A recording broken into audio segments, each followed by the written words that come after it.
salam sejahtera dan salam bahagia untuk kita semua. Puja dan puji hanya untukmu semata, ya Allah. Salawat dan salam semoga selalu tersanjung kehariban manusia terhormat, manusia mulia, manusia sempurna, manusia agung, manusia besar dan terbesar sepanjang masa, Sayyidina Nabi Mustafa Muhammad sallallahu alaihi wasallam dan keluarganya yang tersucikan dan disucikan dan para sahabatnya yang setia. Marilah kita berdoa agar pertemuan kita di malam hari ini menjadi pertemuan rahmat dan kiranya Allah berkenan menjauhkan kita daripada kemarahan dan kemurkaan. Pertama-tama saya ingin sedikit bercerita kepada Kapolda yang Pak Dewa. Mungkin Pak Dewa sudah pasti tahu, ini kenapa ini saya kok mengundang teroris. Jangan salahkan saya, salahkan saja ketua KIBI, kenapa dia mau mengundang teroris? Begini saudara-saudara. Begini, ini spesial untuk Kapolda. Spesial. Anda mungkin sudah dengar bahwa saya ditunjuk sebagai BRIN, otak peledakan Candi Borobudur di zamannya Soeharto. Dan saya terus terang pada waktu itu, saya bukan membela diri karena sudah tidak ada lagi dari hukum yang bisa menjerat saya.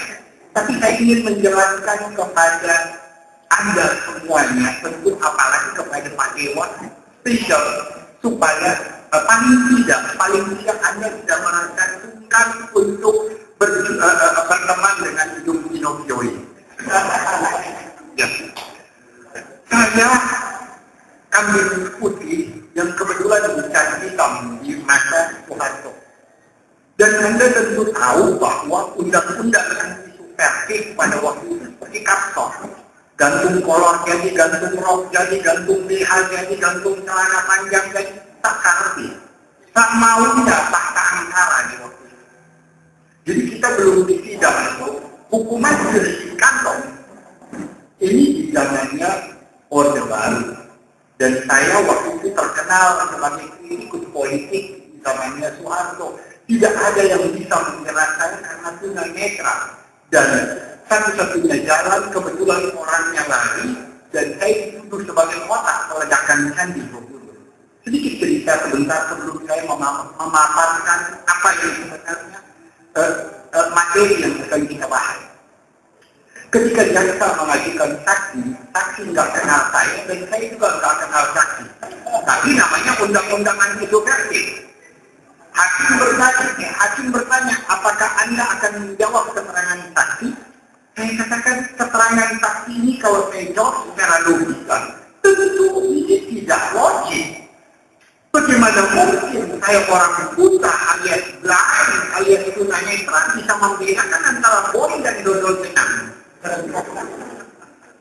Kalau saya jawab secara juridis, maka ini bukan hukum, tapi ini proyek di mana jaksa, hakim, polisi, dan tentara pada waktu itu berlomba-lomba untuk menjadi jomot yang terbaik. Sebab itu cukup saya jawab dengan sebuah puisi, dan kebetulan puisinya akan saya baca dan saya akan masuk dengan apa yang menjadi materi saya. Tapi ini sebenarnya ini yang saya sasaran saya ada keterangan ini untuk Pak Dewa sayang. Saya waktu itu tidak tahu sama sekali dan ketika saya jawab bahwa keterangan saksi ini cukup saya jawab dengan sebuah puisi. Hakim waktu itu namanya Edi Suradi. Dia berpikir, masa mungkin satu perkara subversif dijawab dengan sebuah puisi? Saya bilang hanya itu yang saya bisa. Saya bacakan puisinya. Dia tak pernah menyaksikan terbitnya mentari dan rembulan. Alam semesta hanya dibayangkan. Bisikan dan suara lalu dirasakan. Dia tak pernah menyaksikan mahkota bunga putih berkembang. Bila tercium wangi dan merangsang, pertanda hatinya penuh pengharapan. Orang buta tunanetra, kemurnian hati, kejujuran jiwa itu yang kau punya. Orang buta tunanetra Tuhan, hakim ketok meja, sok pintar katanya. Saya bilang alhamdulillah menang, saya pintar. Dan saya bersyukur karena saya tidak menjual kepintaran saya buat takhta mentara pada waktu itu. Dan saya diputuskan, dituntut dengan hukuman mati, Pak Dewa, dan dijatuhi hukuman penjara seumur hidup dengan pasalnya pasal gergetan. Wa ma adraka ma gergetan. Inilah saudara-saudara, hukum bikinan manusia salah satu faktor kenapa radikalisme ini tumbuh. Anda tahu hukum arsitek itu bunyinya sebuah benda dimasukkan ke dalam air, maka benda itu akan mendapat gaya tekanan ke atas sebesar air yang ditumpahkan. Anda tahu hukum bikinan manusia adalah buatan orang-orang yang kuat untuk orang-orang yang lemah. Saya kalau kasih contoh di Indonesia mungkin Pak Kapolri akan putih. Tapi saya akan kasih contoh di Amerika. Saya kasih contoh skandal Watergate. Ketika Bob Goldman terlibat, John Erskine terlibat, John Dean terlibat, House Nixon terlibat, dan mereka semua dibebaskan. Karena apa? Hukum bikinan manusia adalah buatan orang-orang yang kuat untuk orang-orang yang lemah. Anda lihat skandal Lockheed. Ketika Pangeran Bernhard, suami dari Ratu Juliana, diputuskan terlibat dalam skandal itu, Parlemen Belanda memutuskan untuk melepaskan dia dari hukuman karena dia adalah suami ratu. Hukum bikinan manusia adalah buatan orang-orang yang kuat untuk orang-orang yang lemah. Salah satu faktor mengapa radikalisme ini terjadi di antaranya karena hukum sudah tidak lagi berfungsi. Hukum ke atas, pukul ke bawah, begitu. Cuci. Kita sekarang di Indonesia, kita berada pada satu posisi apa yang dikatakan oleh George Bernard Shaw yang berkau-kau menuntut keadilan kambing dan yang menentukan makan. Inilah yang terjadi di Indonesia, salah satu faktor penyebab terjadinya radikalisme.